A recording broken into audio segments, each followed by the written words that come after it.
Dobry wieczór. Witam bardzo serdecznie kolejnego wieczoru. Tak jak wspominałem wczoraj, te odcinki nagrywam w Barcelonie, ale przyleciałem tutaj z dalekiego Bangkoku. I dzisiaj opowieść właśnie z tamtych rejonów, opowieść z Dalekiego Wschodu. Mam nadzieję, że też nam coś rozjaśni. Otóż dwóch mnichów zen wędrowało przez las, wracając do swojego klasztoru. Była to długa wędrówka, męcząca. Po drodze, mniej więcej w połowie, napotkali na rzekę, nad którą spotkali kobietę.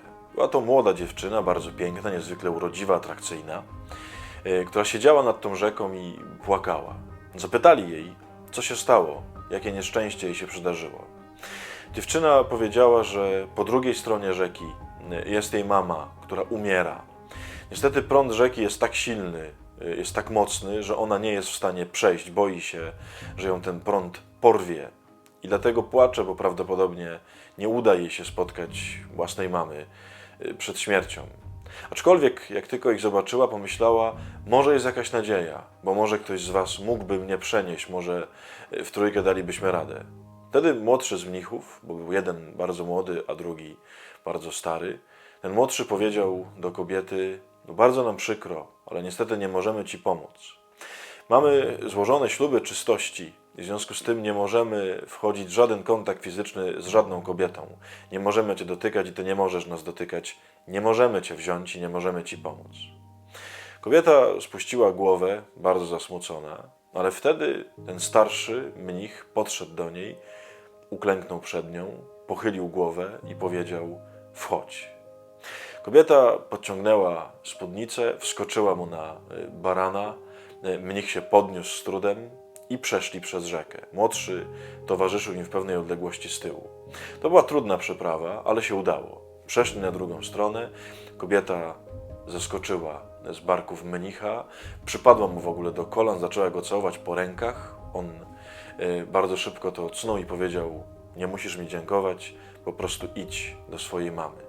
Więc ona szybko, jeszcze machając im na pożegnanie, pobiegła. Mnisi poszli w dalszą drogę. Trwało to jeszcze 2 dni. Szli w milczeniu, nie odzywali się w ogóle do siebie, ale kiedy byli już tuż przed swoim klasztorem, młodszy nie wytrzymał i po tych 2 dniach w końcu zapytał: mistrzu, znacznie lepiej ode mnie znasz się na ślubach czystości, wiesz, jakie obowiązują nas prawa, a mimo to wziąłeś tę kobietę na swoje ramiona, dotknąłeś jej. Dlaczego to zrobiłeś?